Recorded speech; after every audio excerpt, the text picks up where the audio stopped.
So, hello mga loves. Bumaba lang ako saglit at meron na naman kumatok sa bahay namin. Eto, may free sample na naman tayo numatay. Free sample, free sample. Let's go. Open it.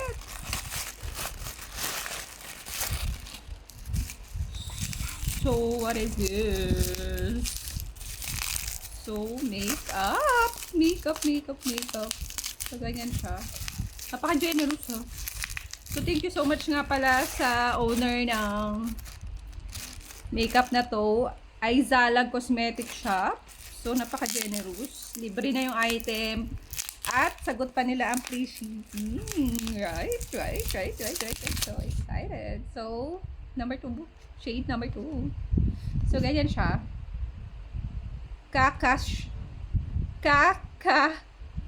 show. Kaka show.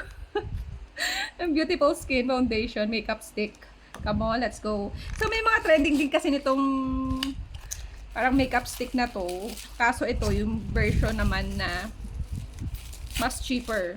Kasi yun, almost 300. So, ito naman ay wala pang 100. So, napakaganda. So, ito, may brush.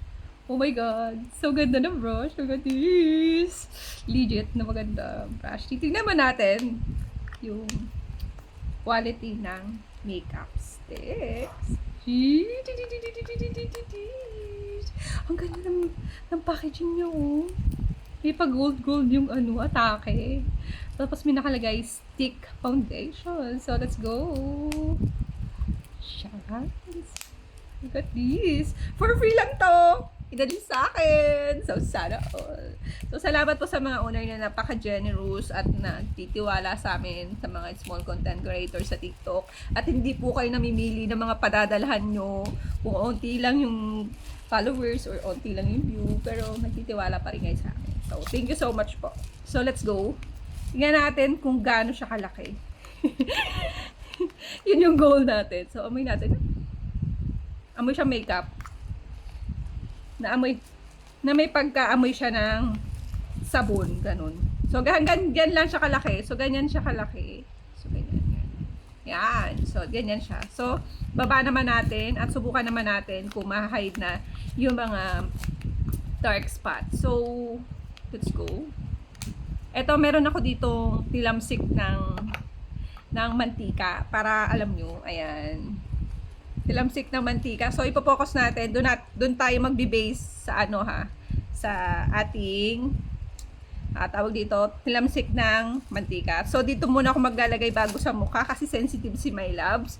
So, maglalagay muna ako dito kung hindi ako mangate. Goods to. So, try po na natin bago sa mukha kasi mahirap pag try ng mga makeup product na hindi ba natin natatry sa ating palat. So, let's go! So, ito yung ating tilamsik sa ating mantika. So, ito hindi yan dumi, oh. Mancha yan ng RDL. So, let's go! Try na natin kung ma-hide niya. So, shade number 2 nga pala to.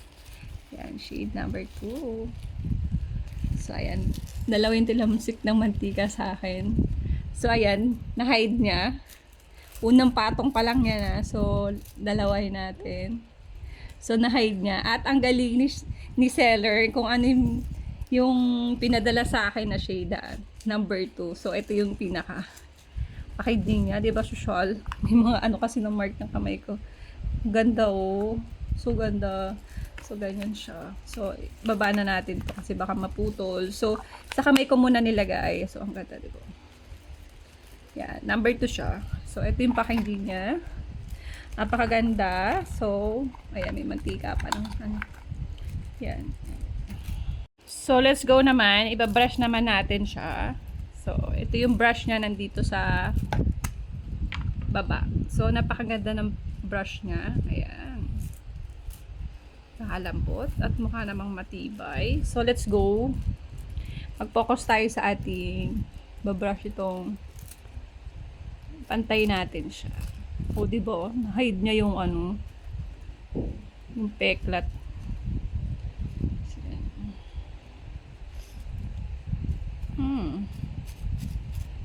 Kailangan muna sa skin muna natin sa kamay para kung mag-react siya, hindi tayo na-hide naman niya, di ba? Ang ganda. At yung texture niya, malambot sa balat. Hindi para siyang nagmumuo. Ganun yung texture niya. So, lagyan pa natin ng konting natin. Kasi isang patong lang naman yun, di ba? So, let's go. Ayan. So, ganda ng pagkakulay niya. Bagay sa skin ko at ang galing ni seller magpadala ng sample. Touch naman natin siya. So, ayan. Kapantay na ng kulay ko. Tonal ko. Ayan. So, na-hide naman niya. At okay siya. At napakalambot ng brush.